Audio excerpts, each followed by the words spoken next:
Welcome to Redesigning Cities, the Speedwell Foundation talks at Georgia Tech. I am your host, Ellen Dunham-Jones, professor in the School of Architecture, where I direct the Master of Science in Urban Design. Tonight is special. We're kicking off season 8 of Redesigning Cities, as well as a sub-series of talks focusing on highly impactful mayors and the designers and the strategies that convinced and enabled them to redesign their cities into better places. So I hope that you will come away from this evening as inspired as I've been about the potential for positive change when great leadership and great design come together, because none of it would have happened without this gentleman. Jim Brainard, our speaker tonight, is a nationally recognized leader in sustainable urban development and advises cities on climate preparedness, sustainable infrastructure, arts-driven economic development, and policy innovation. He is best known for his transformative tenure as Mayor of Carmel, Indiana, from 1996 to 2023. He evolved a suburban community of 25,000 into a vibrant, walkable city of over 105,000 residents. His built legacy includes a new arts-anchored mixed-use downtown, an arts and design district, trail-oriented development connecting them, 1,000 acres of parkland, 200 miles of walk and bike paths, and the replacement of over 150 traditional intersections with roundabouts, enhancing traffic safety and flow while reducing emissions. There's a lot that Jim is going to try to condense and a lot we can talk about. After Jim's talk, I'll lead him in a conversation, and then Elizabeth Williams and Christy will moderate Q&A. So once again, as I welcome Jim to the podium and we get the slides started, set your phones to open to www.slido.com and enter the code 3838440. Jim, the stage is yours. Thank you very much. I appreciate that very nice introduction. And it's great to be here today. Everyone's been hospitable and nice. And I want to tell a story tonight, a story that is unique to Carmel, Indiana in some ways, but the set of circumstances that gave rise to it are very common in suburban areas across the United States. I think it's important to recognize that well over half our population in this country lives in a suburban development pattern, not necessarily a suburb, but in a suburban development pattern. So I'm a lawyer by training. My undergraduate degree was in history. So I like to put things into a historical perspective sometimes. So I was a history major, then became a lawyer, but you tended to look at things in both fields from a historical perspective. And we were saying architecture and city planning is really the only field in human endeavor as our civilization moves along. We're starting not too long ago, the last 100 years or so, we decided that everything that had been done in the past was wrong, and we were going to start over from scratch. Most fields of human endeavor, they try not to copy the past, but they tend to learn about it and then build from that for the future. And I'll talk more about that in a minute. So what was happening 100 years ago in this country? Well, we didn't get over 25% car ownership until after World War II, 1945, August of 1945. In the next 2 or 3 years, over 25% of adults had a car for the first time.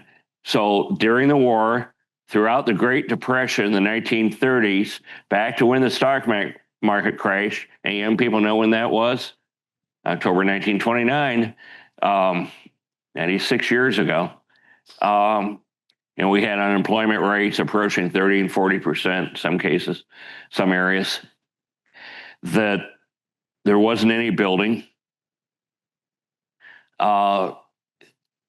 Started to get better in 1930, early 1930s, when the Roosevelt administration put a lot of social safety net programs into place and stimulated the economy. There was another little recession, I think, in 1937 and 38. Then the war started in December of 41. Of course, that lifted us, for all the wrong reasons, lifted us out of the Great Depression. So let's talk about cities in the early 1930s. Even in the late 1950s, I'm old enough to remember going to the little town I grew up in to the big city of Indianapolis. My dad was a school teacher, and music teacher, and he'd take music students there. And I remember I was about 7 or 8 years old. I asked my mother about when I washed my hands at night, why is all that black stuff in the sink? I wasn't playing in the mud. It was coal dust. Our cities were still powered in this country, for heat at least, by coal. If you go into the old areas, I'm sure in Atlanta as well, the side of the houses by the driveway, there's a place to dump coal in the basement. And you'd heat it up at night when you needed it. In the northern part of the country where I live, there's a lot of that going on. Every house is a little coal generator. So because there hadn't been any building in our cities, what was going on? How was housing being provided?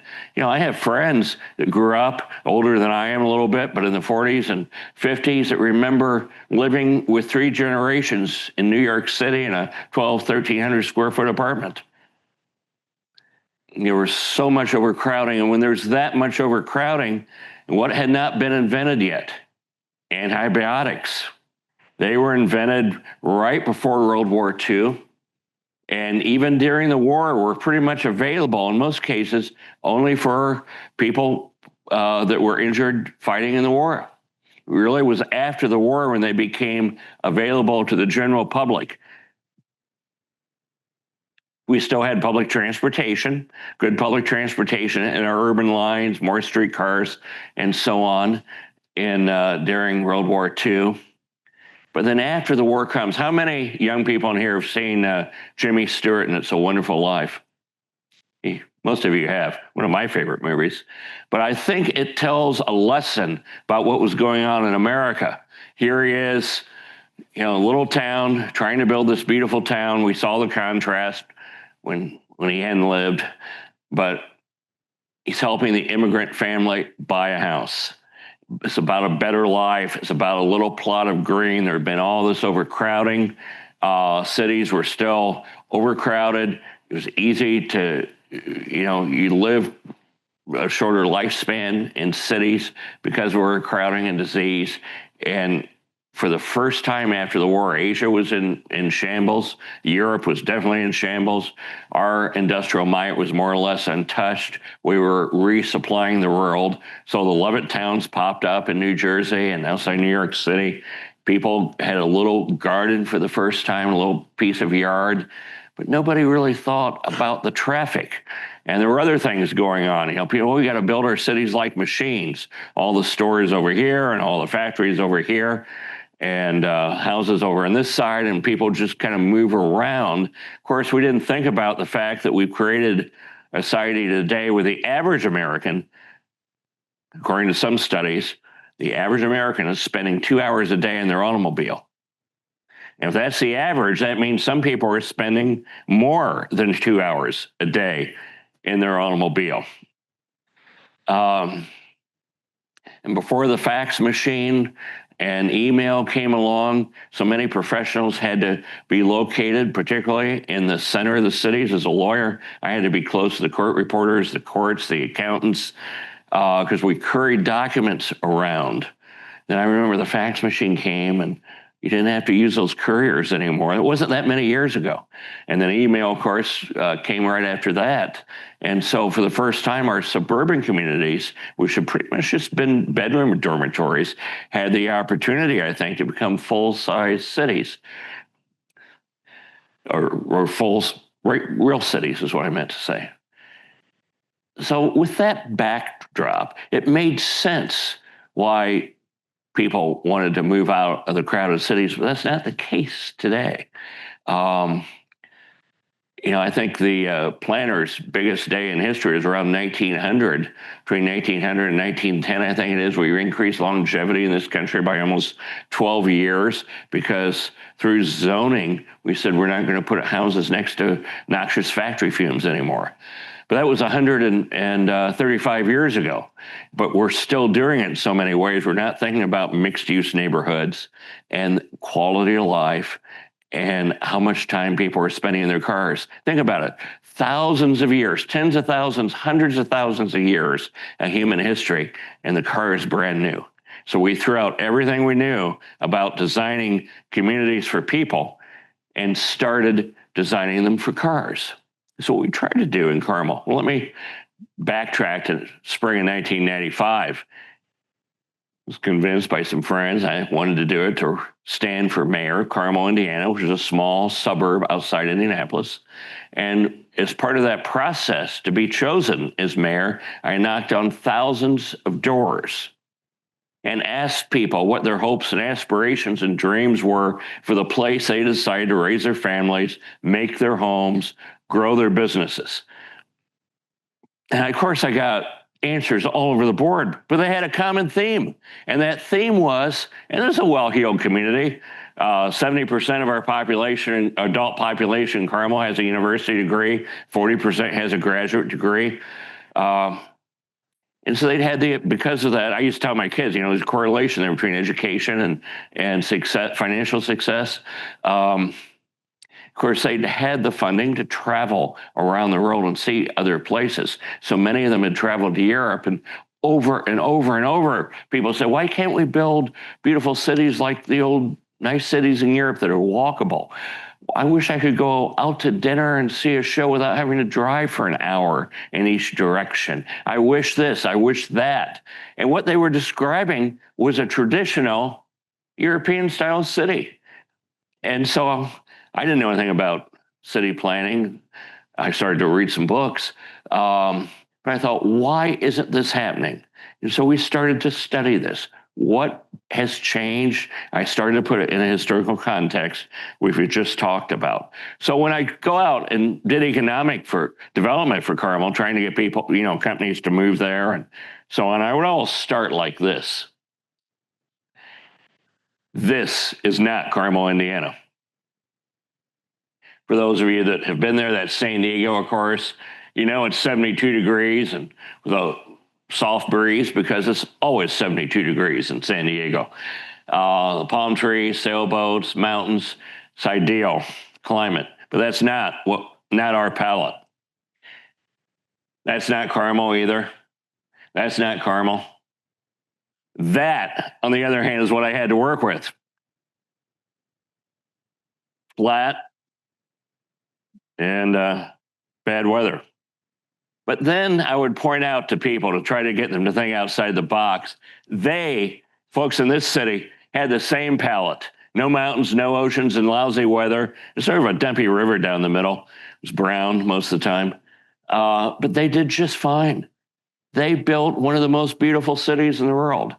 And so as we built this new city, and Carmel is going through this huge growth spurt, so we've got to do it differently than most suburbs in the United States.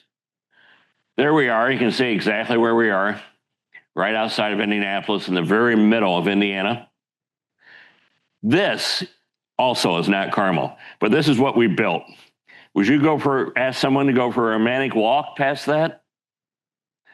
Yeah, I always say, who's gone for a romantic walk or any walk past the Walmart parking lot this week? So how do you get people to walk? They have to have a reason to walk besides just going out for a walk somewhere I need to go. It needs to be safe. People need to feel secure. It needs to be comfortable. And it needs to be interesting. Walking past the Walmart parking lot or any big box store parking lot or even parking structure is not interesting. We built things like that in this country. That's also not Carmel. I'm not going to go walk through those parking lots or that. That's probably any civil engineers in the room. How much concrete and asphalt is there? About several billion, right? And it's going to have to be replaced how many years? Every 30 to 40? I'm getting a nod from our civil engineer. So why do we do that? This is one of my favorites. This is how we look at pedestrianism sometimes. And that was not done by a Georgia Tech civil engineer, was it? Let's hope not. And then there's that. Probably should never have been built there.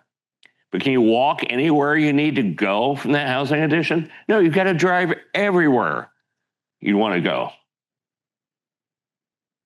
Then there's this. I think this is very telling.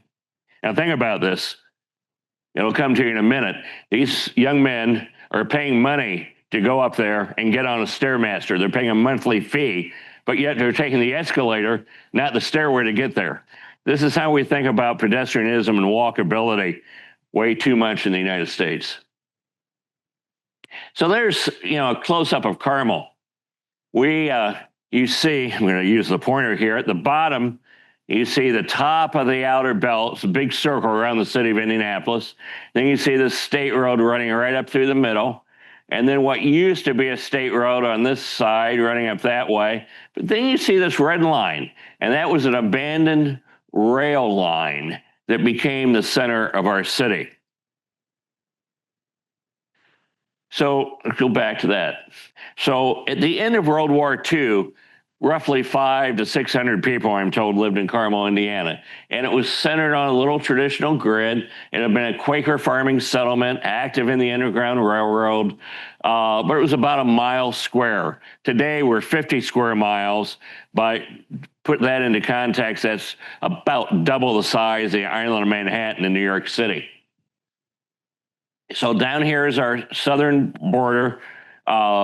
There's one street, and then there's Indianapolis. So we're an inner ring suburb. Then there's suburbs on two on the north and one on the east and one on the west. So we're totally landlocked.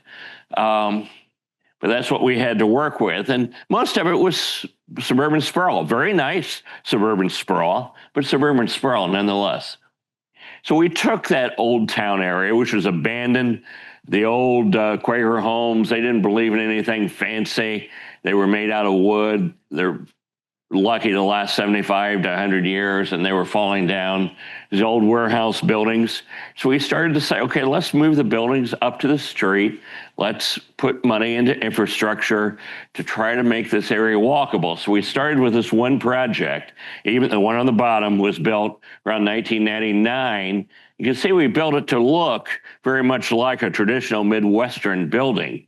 But that's what we started with at the top. There's another one. Now, that was before at the top, and then after, that's the same area. This is a 5-story building with 2 levels of underground parking. And it has a center courtyard, much like many of the courtyards in France and other places in Europe. In fact, that building was meant to be reminiscent of the Second French Empire style. We'll see more about that later. We chose not to build anything over 5 stories. It's a great book by 3 authors, Frank Frumkin and Jackson, and Dick Jackson, I think, was instrumental in it. Notre Dame University presented him their Dry House Prize for writing it, but he was number 2 at the CDC, and then Governor Arnold Schwarzenegger's public health commissioner in California, taught at UCLA, and then later in life at Berkeley. But he wrote a book. He was an MD and a master's in public health, and he wrote a book, Urban Sprawl and Public Health. And one of his chapters got into a lot of data. It's just chock full of data. I highly recommend it. But one of the chapters got into the mental health impacts of various types of development and placemaking. And one of the things he found is if you're over 5 or 6 stories, mental health issues on the higher floors get worse. The percentage of people impacted by mental health disease gets worse. And he believes it's because they're unable to open the window, feel they're part of the street life, the social ability you get in low-rise development is decreased. So we kept everything at 5 stories. So also, we'll talk a little bit about, anybody know what one underground parking space costs? Remember, this building on the bottom has underground parking, about 260 spaces, 2 levels. But I know what that costs per space. I wish it were 50,000, more like 80,000 today. 80 to $100,000 today per space, and a structured garage above ground, depending on whether it's precast concrete or cast in place, it's probably going to be around 40,000 a space. So do the math. How does a developer make money if they have to do that? You just can't put it in your code. You wouldn't get any investments. A city, they would go to the neighboring cities where they just sprawl out. In fact, I did a study once myself. I was just curious. Land is so inexpensive in this country compared to other places.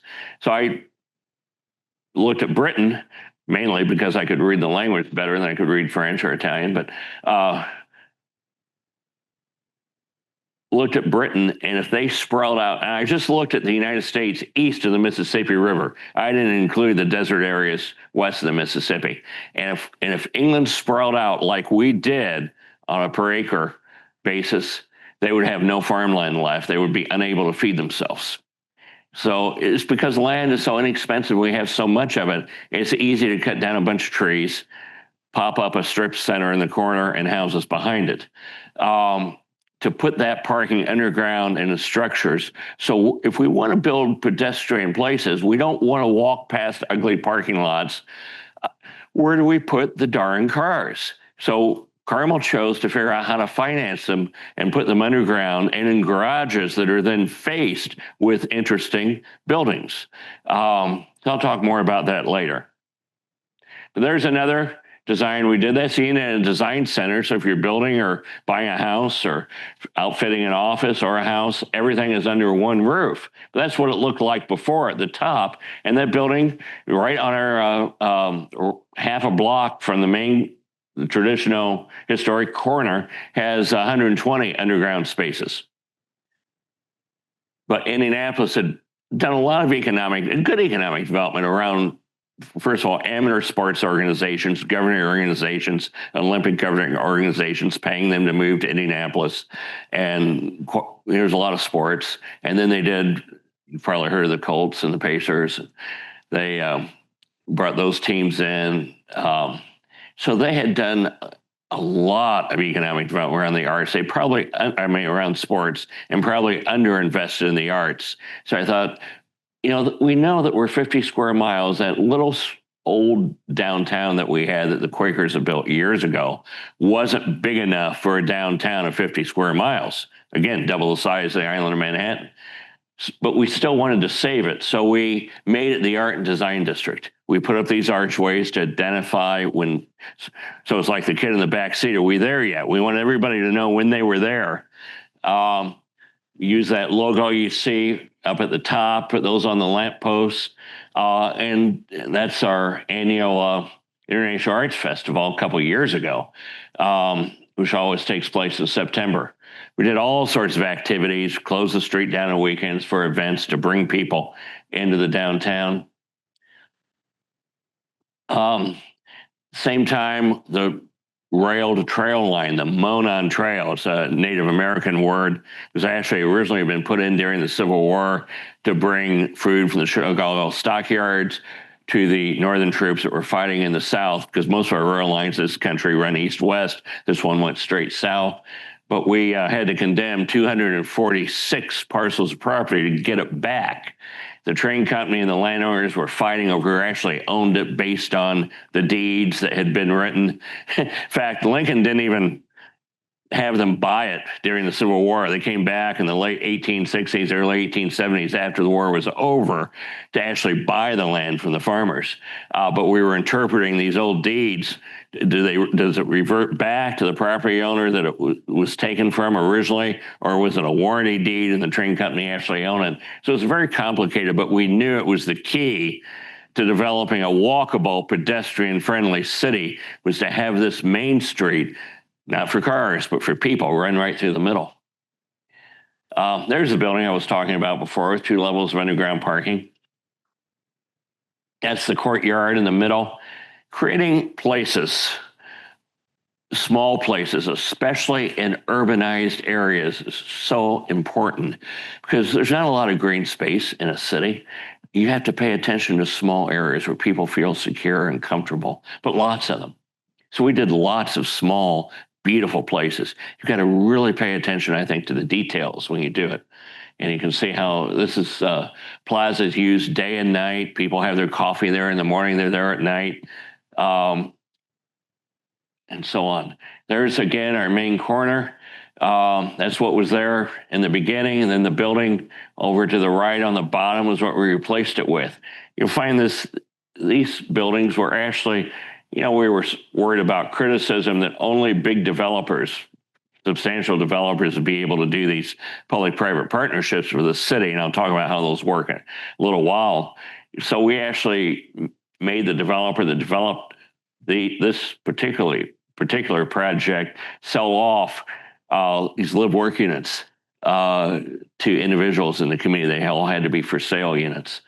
So we had a lot of smaller businesses buy those, and some people actually lived above them. There's the old town of Carmel. What you don't realize in that picture, that every house you're looking at has been built in the last 20 years, because over the original zoning, we did an overlay zone to require the gables and the angles and the look and feel of those houses to all fit together with the older ones. Actually, the top picture's the new ones. The bottom picture, that's an older house. This is a newer one. But you can't really tell the difference. And those overlay zones are very helpful, so it doesn't all look like McMansions, and they don't, bigger, the gentrified houses at least fit into the area. There's our main corner, the way it looks today. That was an abandoned area nobody went to 28, 30 years ago. There's our trail right through the middle of the city. So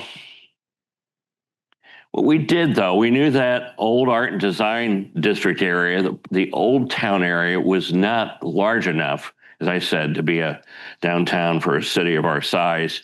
So we went about 8 blocks south and bought 88 acres and master planned a new downtown, which most cities don't have the opportunity to do, but we did it. There's some of our first office buildings in the area, and there you see how we can see how subtle the underground parking is.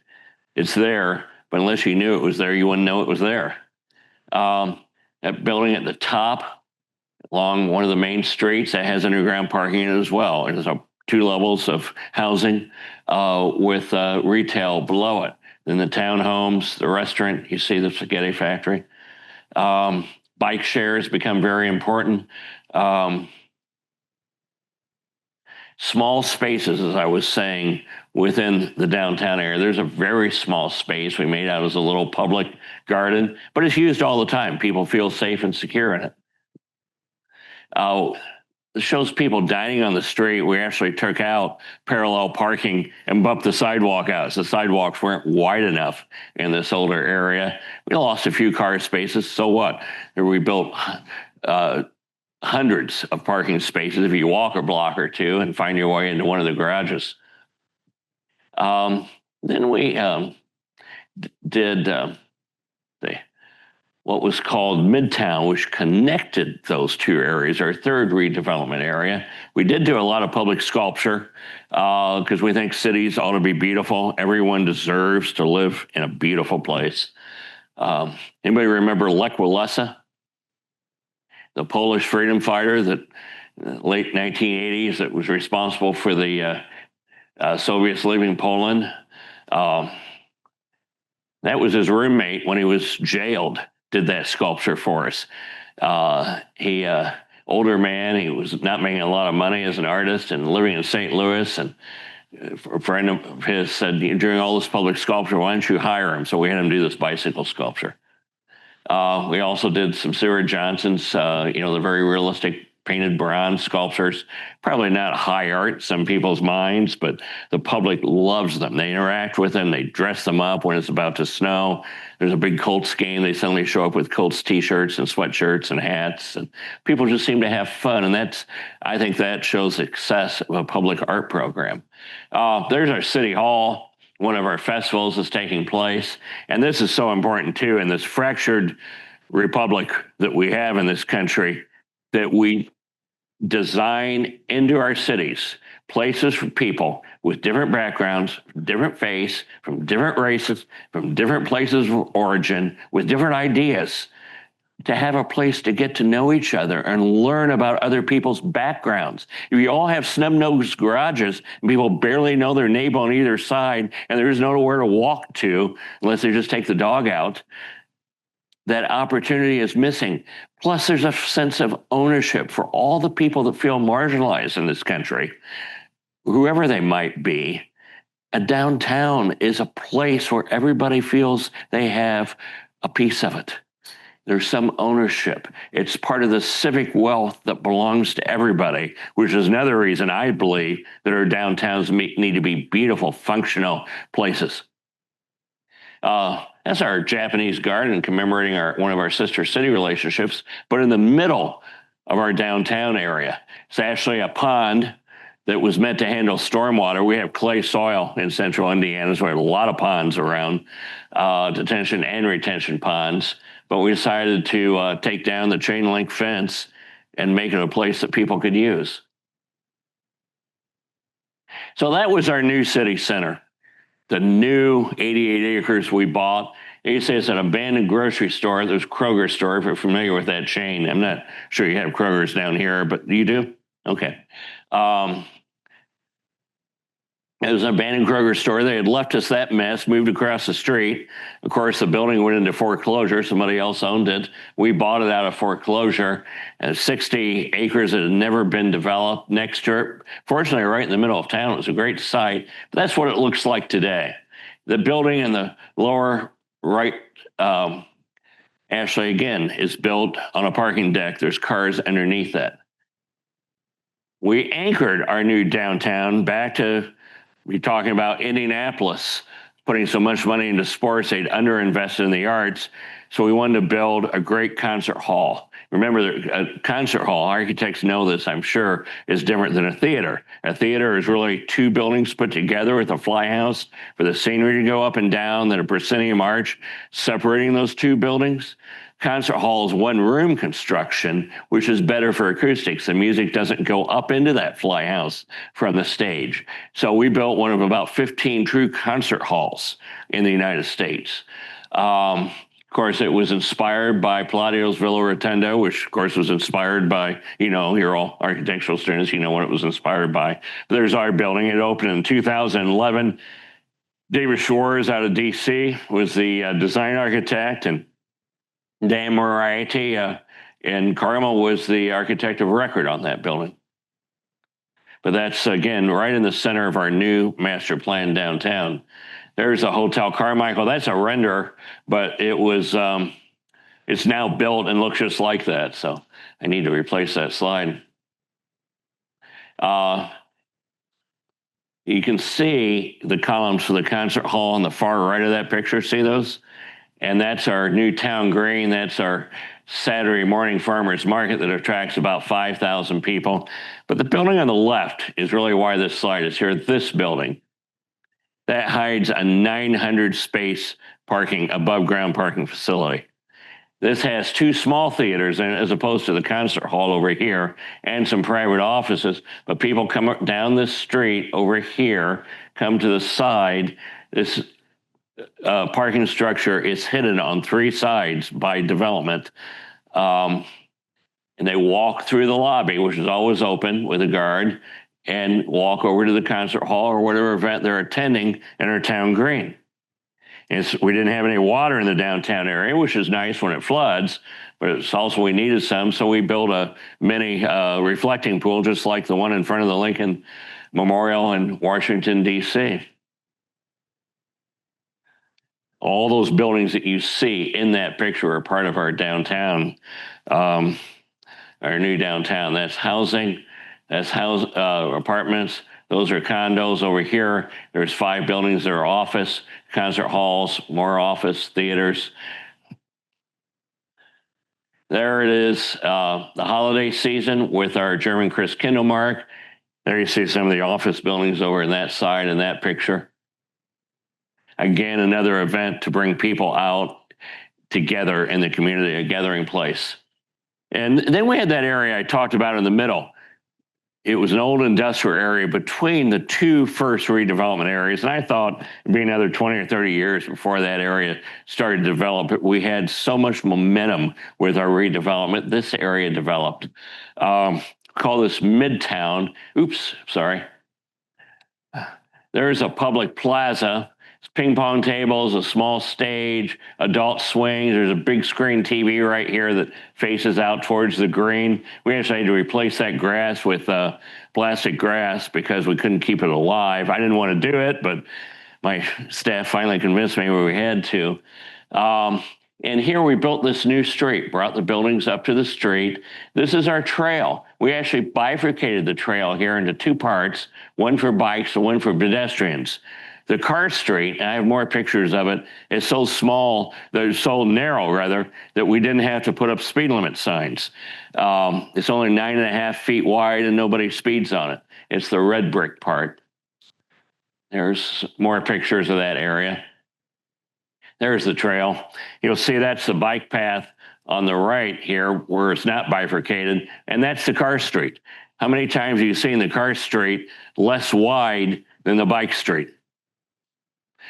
Okay, now time to talk about the money. Why don't cities do this across the United States? Why don't they put all the cars underground? We've already talked about the cost of it and how you can't attract developers. It really takes a public-private partnership between a city and the developer.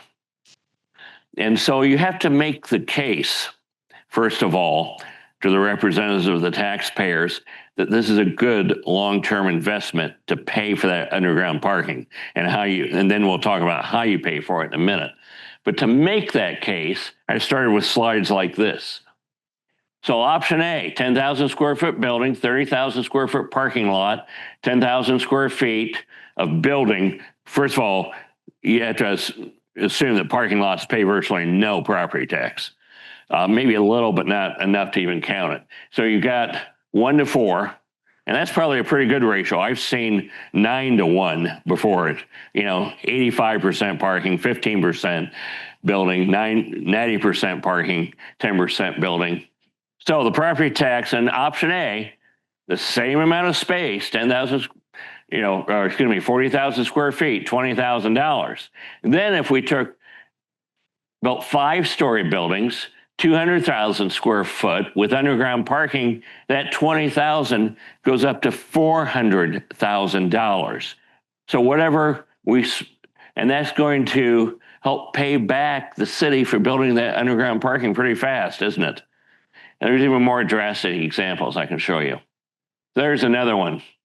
This is a building, I said it was built in sort of the French Empire, Second French Empire style. You see the courtyard. And the AV stands for assessed value, which is the value the county government gives to a building. And then the tax rate, which is set by the local city, is applied to it. So in Indiana, that property tax goes to schools, city governments, counties. We have do you have townships in Georgia? Okay, it's a subdivision of a county, and libraries. And then there's a Meijer store. I don't think you have those here either. It's like a Target. It's a Michigan company. It's kind of in the Northeast and the Midwest. But look at the difference in red and AV between the two. Just under $500,000 an acre on 26 acres on our Meijer store, which for the record was built before I was mayor. We wouldn't allow it today. And Sophia Square at 5 stories. So the AV, roughly 25 million versus $500,000. So the assessed value on that 2 acres is almost 2.5 times what it is on that 26 acres. So is that a good deal for the taxpayers? Yes. Now let me talk about why else it's a good deal. I know at least one civil engineer in the room. Somebody asked you today, how much would a 2-lane road with curbs and storm sewer system, bike path along both sides cost per mile? Anybody know? Taxpayers should all know this. In Indiana, it's between $12 and $14 million a mile from scratch. How much does it cost to staff a fire station a year? Between $3.5 and $4 million for full-time paid paramedics and firefighters. Why is that important? Because if you spread out, you might need 2 to 3 times the number of fire stations, or maybe 4 or 5 times for the same population. So let's say a city Carmel size has 6 stations, and if we spread out even more, it might be 10 stations. So that's $4 million a year times 4 forever, plus inflation, that's $16 million a year. And that road, to get the same amount of tax value, you'd have to go many, many more blocks out. And so it's just not the revenue that changes, it's the expense. And then you have to police those sprawling areas as well, which is even more expensive than patrolling an urban area, because people kind of look out for each other. They see something bad going on, somebody calls 911. And all these empty parking lots, the police have to hire people to drive through those every night and check on those buildings. And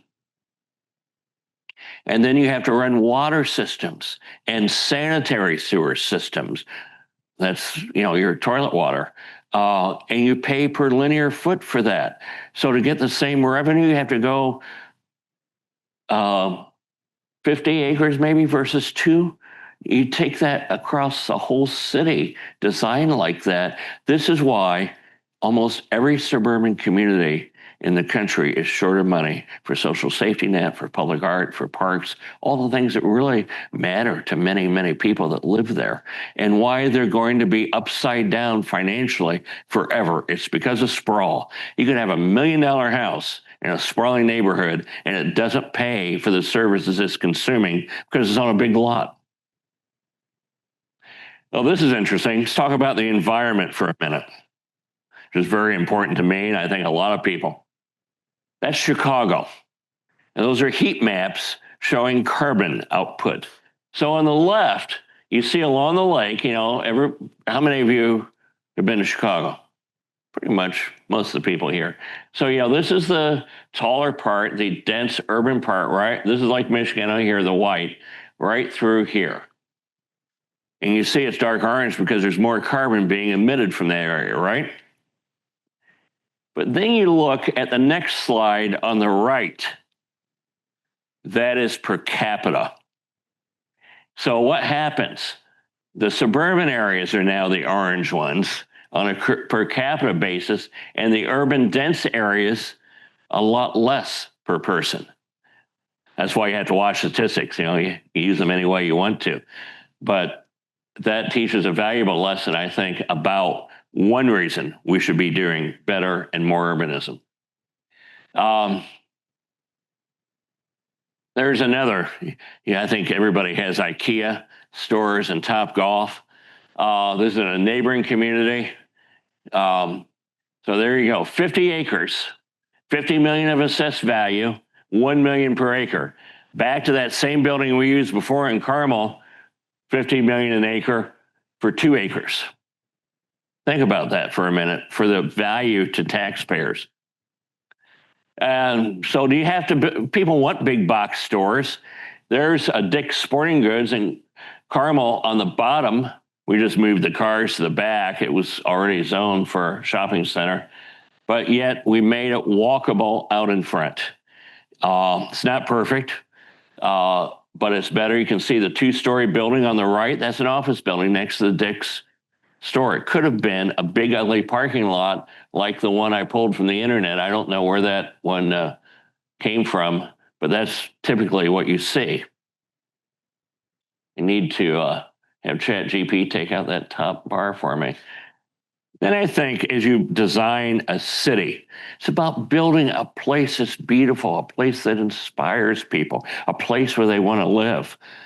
So signage is really ugly. Look at that suburban sprawl sign. That's the same street in our neighboring city of Indianapolis. This is half a mile north in Carmel, where we don't allow any billboards or off-premise signs or even high signs. Look at the difference. Whenever a regulating code is written, it ought to limit signs. You know, McDonald's wants a 50-foot sign, and Burger King comes in and wants a 70-foot sign, and then Wendy's wants an 80-foot sign. Then McDonald's comes back and wants to raise theirs to 90 feet. Street trees are exceedingly important. Roundabouts, I can't give a talk since we built more than anybody else in the country. Why do we do it? Safety, cost, environment, pedestrian safety, reduction of lanes, and public art. Great places for public art. So this is a very simple chart. The roundabout slow. Anybody in this room ever speed up to go through a red light? Of course not. Yeah, one honest person over here. I never did, right? Or a yellow light, or a pink light, or a green light. We all do. But at 20 miles an hour, 9 out of 10 pedestrians survive. At 40 miles an hour, only 1 out of 10 survives. That's why roundabouts are safer. And they move 50% more cars per hour, which means you don't have to widen all the lane. So many times I think we focus on lane capacity, not intersection capacity. And so we add lanes. All you're doing is creating a bigger parking lot to get more cars through the green cycle of the light. There's a street we took. We did a road diet on it, took it from 5 lanes, got rid of the stoplights. It goes right through our city center farther to the top. We see it before and after. 5 lanes to 1 in each direction. Trip times did not change. Actually went down slightly because roundabouts move 50% more cars per hour. You don't have to widen all the lanes. And people are going slower. We reduce the speed limit at the same time. Again, trip times did not change, but we're learning. Again, we've only had 70 years of building highways for cars. We've had thousands of years of building cities for people. I'm not going to go into all the stats, but I hate charts like that in PowerPoints, but we have 2 deaths per 100,000 per year from traffic fatalities. The U.S. average is 12.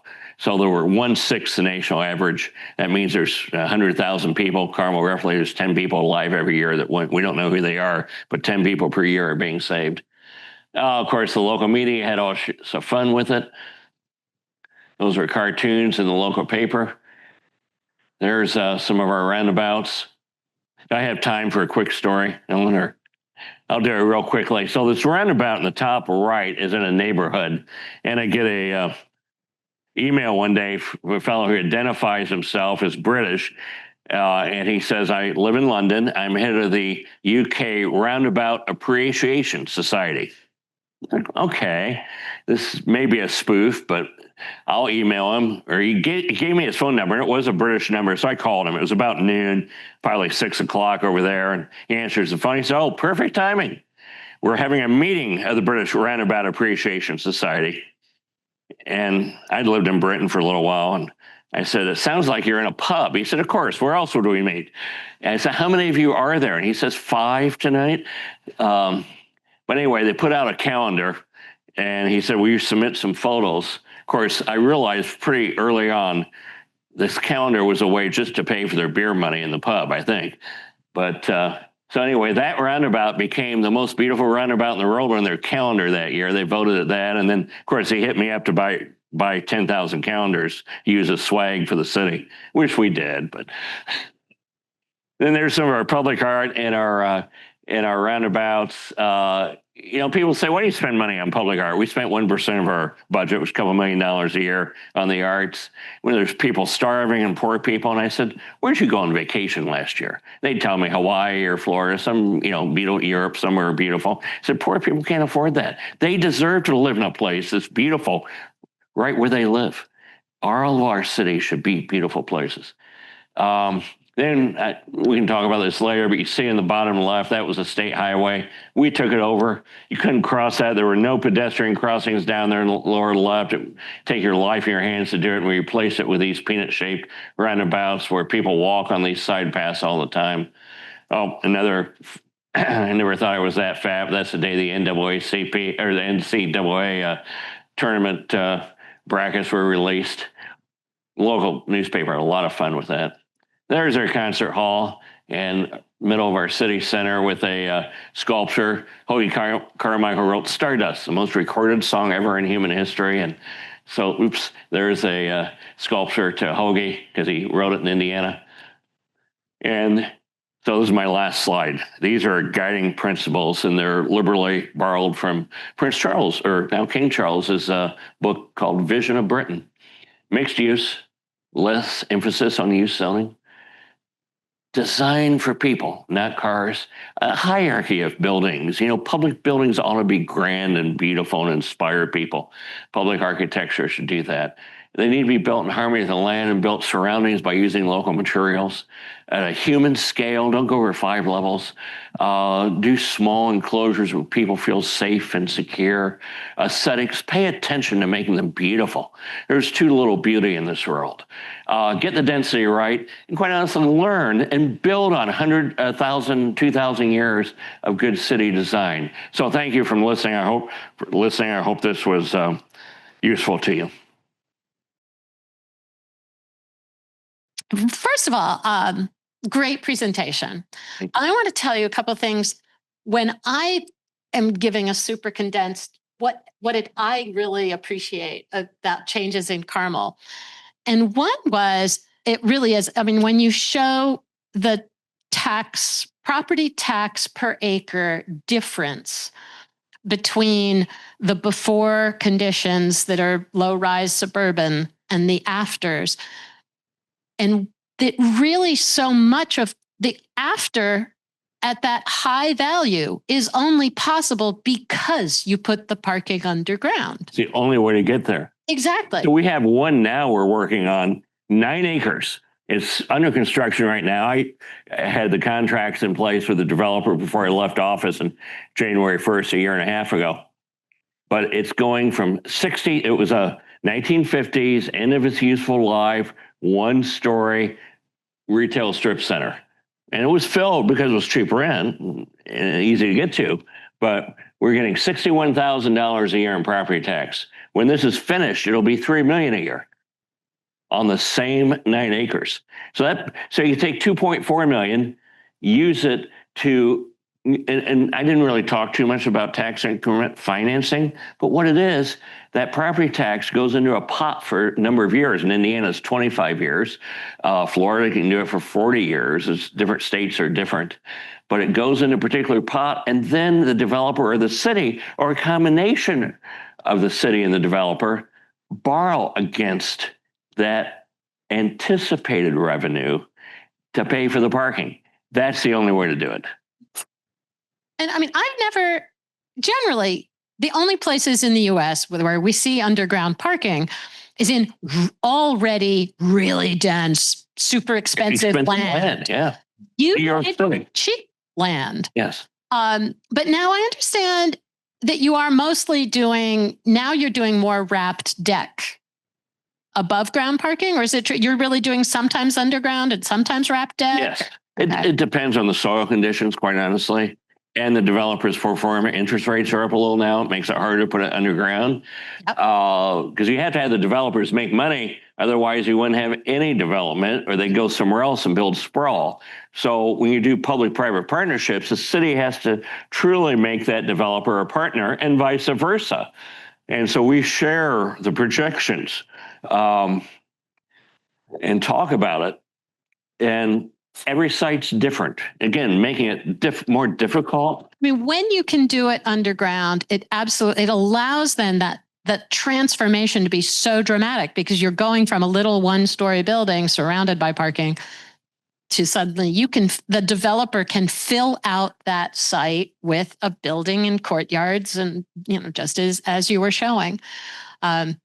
So my understanding, I believe you told me once when I visited, that, in some cases, instead of the whole 25 years, you were able to pay off those bonds pretty early because you're generating so much tax revenue.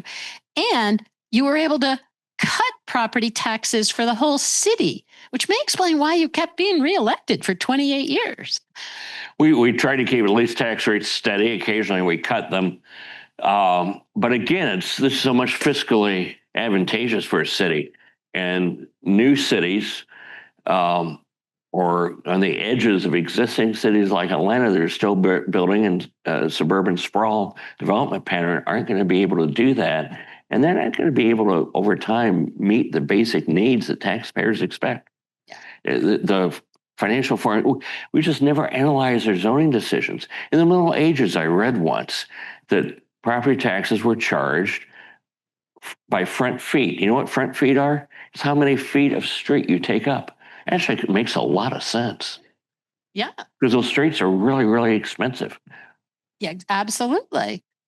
Well, and that's right. So getting back to the roundabouts and the streets, one thing that I really loved, and I know you were rushing a little there at the end, but the roundabouts, as I tell the story of your civil engineers coming to you and saying, hey, Mr. Mayor, we got to start replacing these traffic lights. Well, it's an interesting story. I had spent a little time in grad school in Britain. I'd seen roundabouts. I just thought they worked better. So when I was elected mayor, I called one of the consulting engineers into my office and said, I'd like to try to build one of these. And he said, no, I won't put my professional stamp on it. And I said, have you ever been to Europe? And he said, no. He said, they're taking them out up in New England, the middle Atlantic states. They call them rotaries there. And I knew what I'd seen in Boston was different. So I went to the Purdue Engineering Library. I'd never been in an engineering library before in my life. One cold January, first month I was mayor. And back in the photocopy days, some of you in the room will remember that. You had dimes and you'd photocopy things. Found a couple articles that explain the difference between rotaries and roundabouts and traffic circles. And there are big differences. It's like baseball and football stadiums. They're similar, but yet different. And so the rotaries were bigger. They weren't angled. You went into them. They were tended to be multi-lanes, many lanes in some cases. People went too fast in them. And they were dangerous, more dangerous than traffic lights. And the roundabouts were smaller. They were first designed by some British architects in the early, or British traffic engineers in the early 1960s. And they've learned that the smaller they are, the safer they become. So they're very different than the rotaries. And so once I handed these articles to the consulting engineer, he went home and read them. He came back a little red-faced and said, well, okay, we can try one of these. And the first couple we didn't get quite right, but then we learned the U.S. Department of Transportation didn't have any roundabout standards in 1998, 1999 when we built our first ones.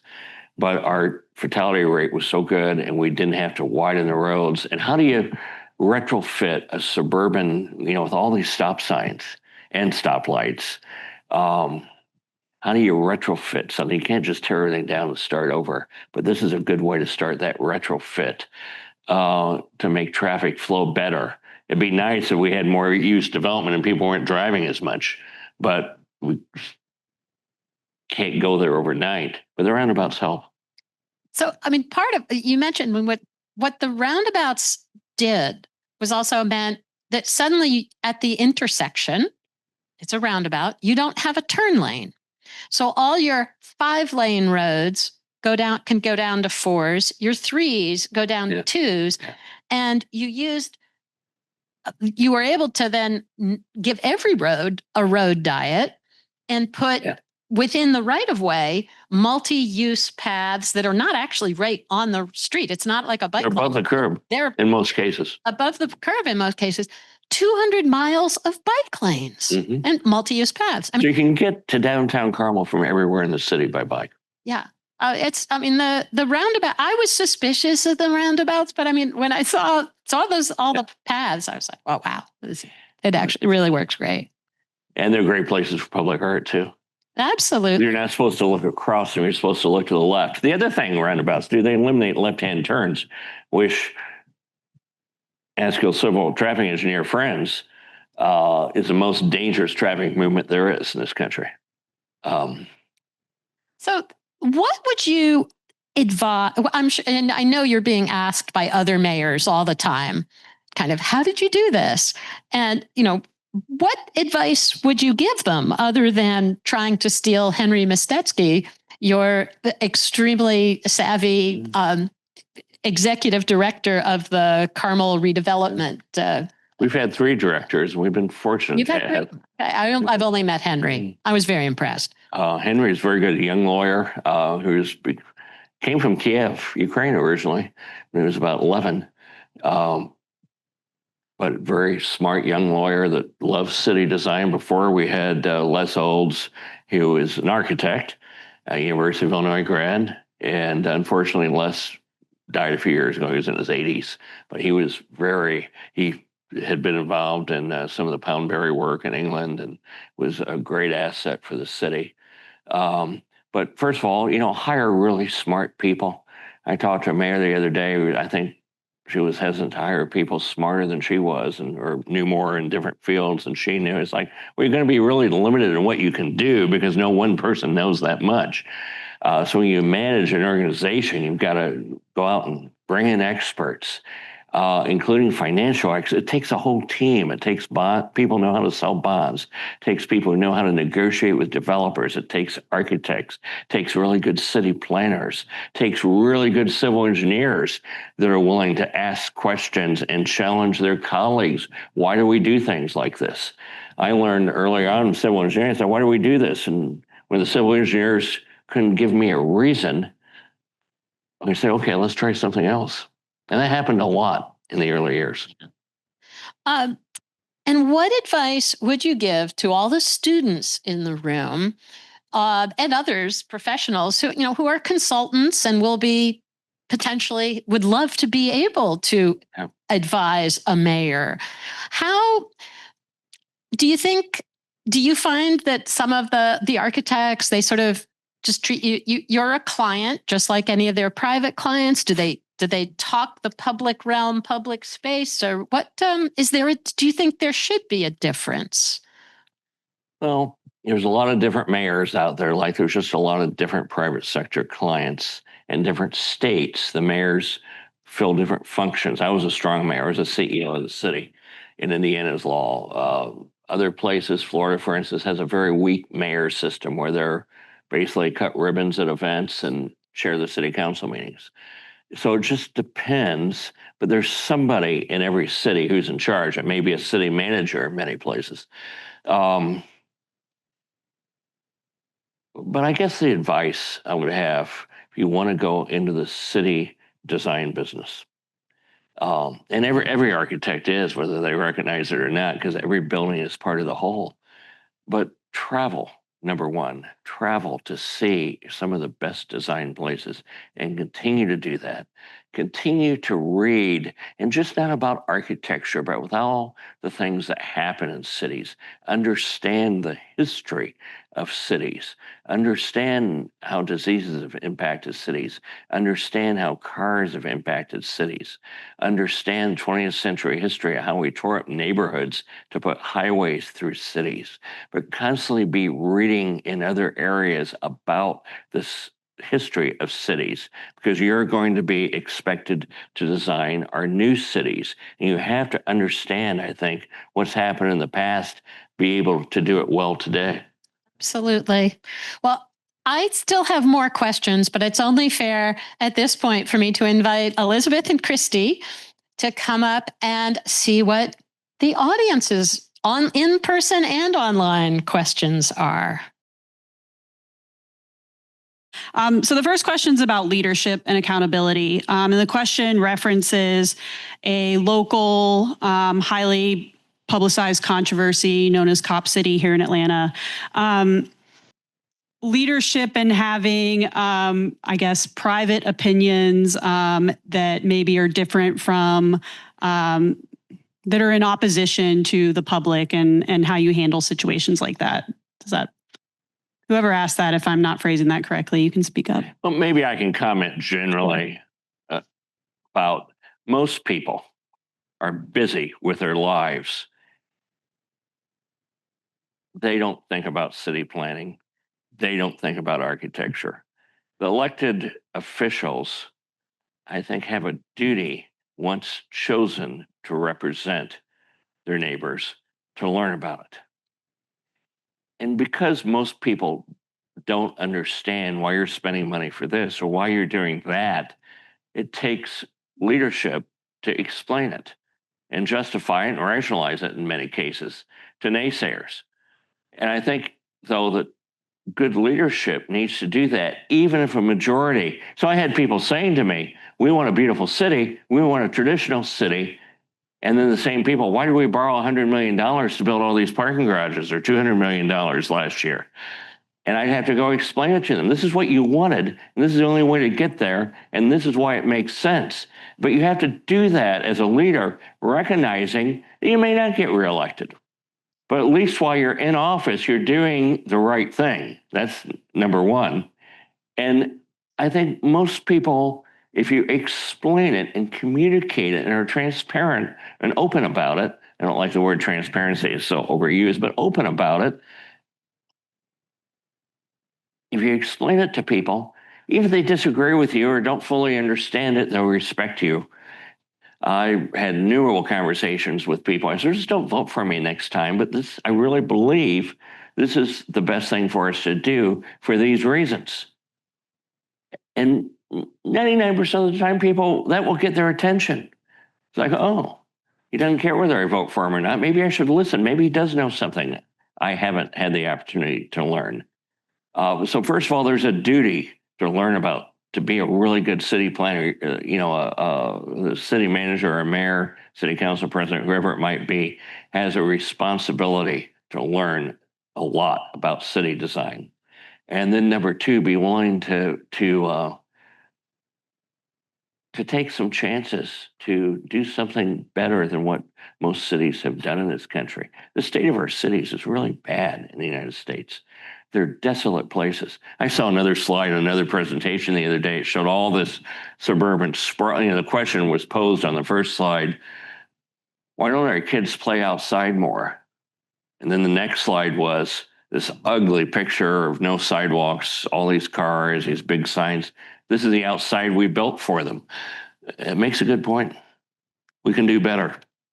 Yeah, I love that, thinking about how to be a leader. And I think you have a book on your hands if you ever want to write a book about being a visionary leader in city leadership. I personally would read that. And I think a lot of the students in the room would benefit from that, especially as they're thinking about, what it would look like if they ran for office. So do you have any advice for students that think, hey, this public service thing, this public office, that's something that I would like to do in the future? What advice would you give to students? It was, the very end was hard to hear. I'm sorry.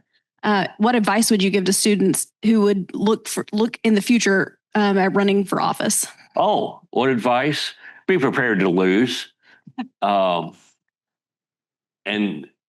still try to make a difference.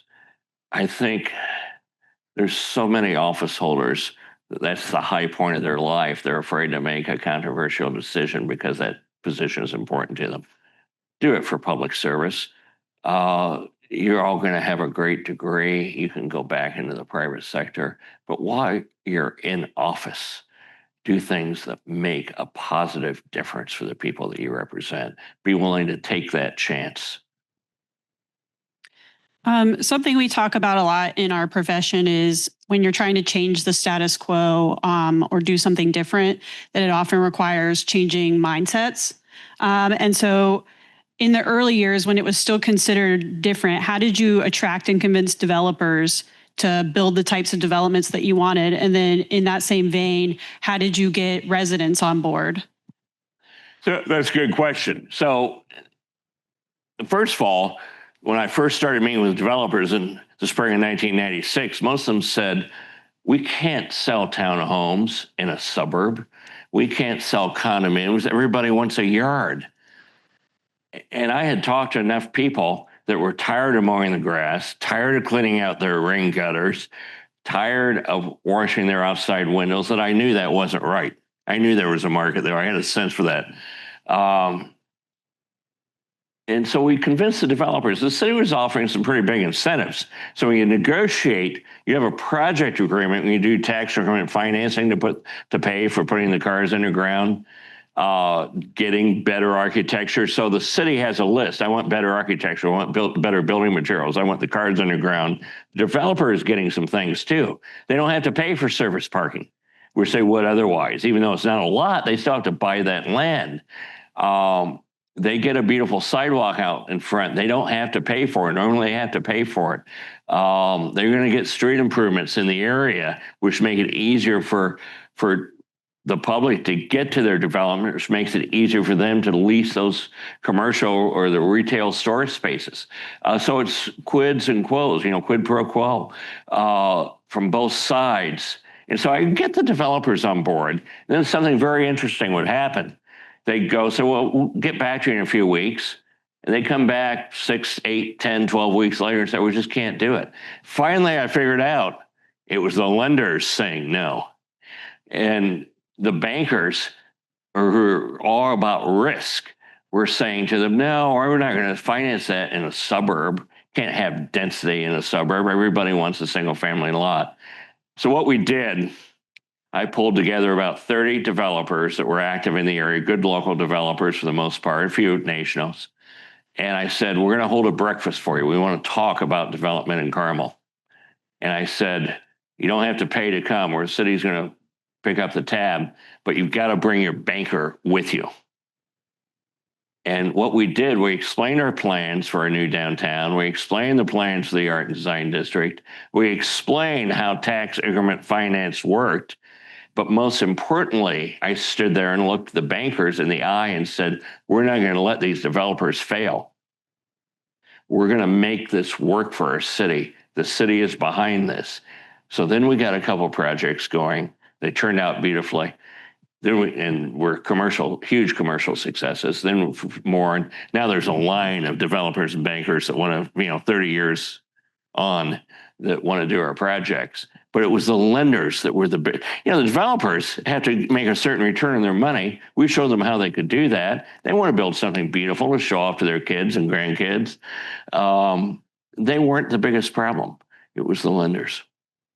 I'm going to keep going on this question of finance. And several folks asked, of an affluent suburban town like Carmel, you said yourself, you're a well-heeled city. I like the way you put that.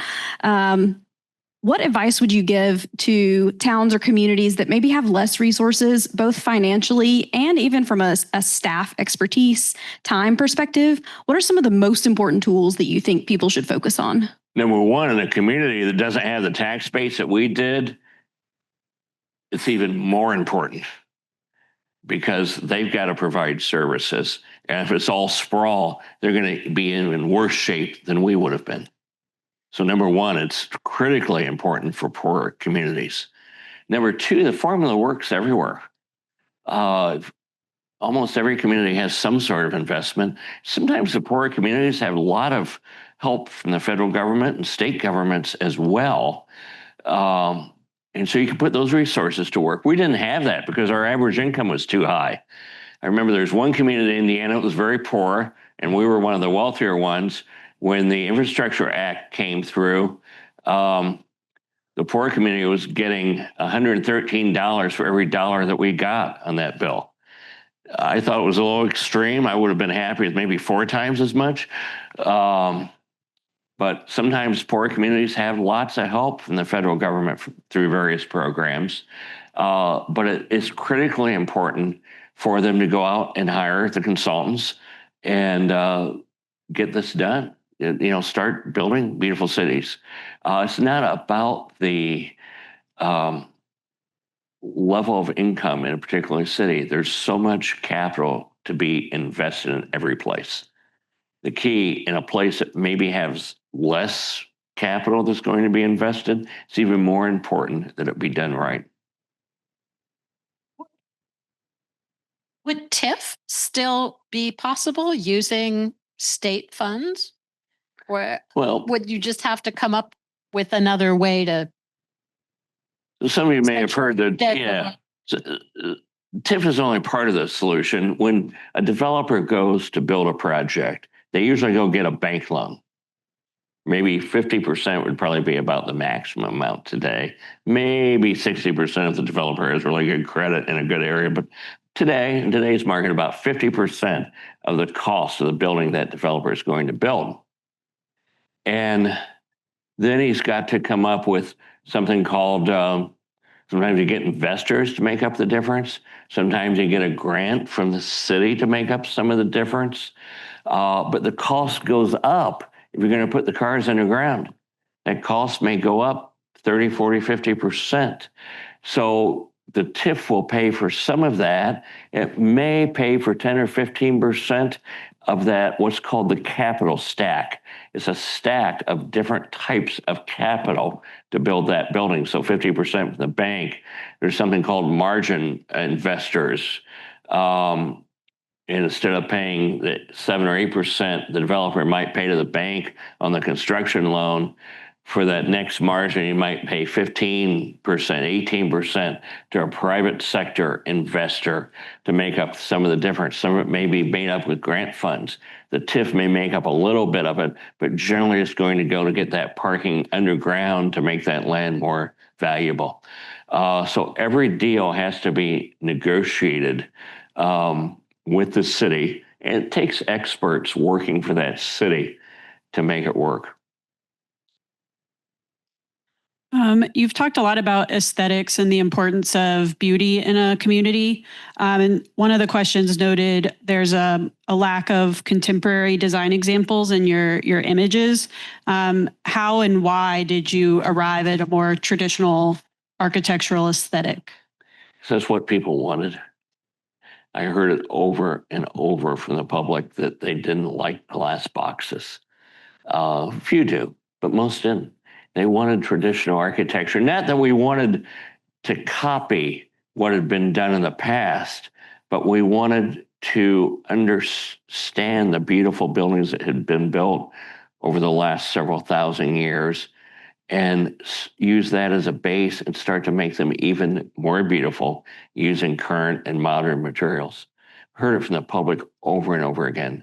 For every person that wanted a glass box, there were probably 20 that did not. Do we have time for one more question? Yeah, sure. Okay, great. There are a couple questions in here. You know, you've implemented an amazing amount of change, and there are so many communities that have adopted plans that have these really beautiful designs, these really grand visions, but very little of those plans actually get implemented on the ground. Is there something different about the way that you thought about planning and design and even regulations like zoning and development codes that has allowed you to implement a lot of these visions? Well, whenever there's a plan, it's a good question. Whenever there's a plan, I think it's important that part of that plan has to be a change in the code of ordinances, in the zoning code.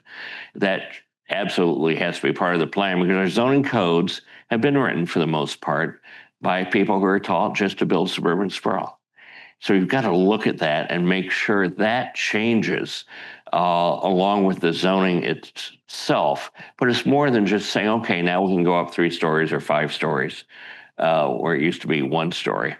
It's got to be setbacks. It's got to be street width, things that make it pedestrian friendly. You need to put the team together. Somebody who focuses on landscape design, a person who's an expert in small urban parks, an engineer who understands how to slow down cars. State DOTs, Department of Transportation, for years, their modus operation has been to how many cars can we move as fast as we can through an area? Well, pedestrians get killed when you do that. You've got to work with police and fire commanders initially, or fire chiefs originally, sometimes are worried about the roundabouts. It'll slow us down. We're trying to handle an emergency, a paramedic run or a fire run. Then they realized how many lives we were saving. Our Jaws of Life unit was reassigned. We still had the Jaws of Life, but we hadn't used it in years because they weren't pulling people out from these terrible T-bone accidents. Pedestrians weren't getting hit at the same rate as in other places that were designing for cars as opposed to people. So the public safety people came around. Police need to be part of the team. How do you police differently if you're not driving in your car, but patrolling pedestrian areas? It's interdisciplinary. You need to bring in teams, finance people that know how to do the TIF. But it's just not architects and city planners. It's an entire team that's needed to, which is why a lot of cities don't do it, because it's a little harder to do. But the results are well worth it. All right, I'm going to ask, this is kind of my always the closing question.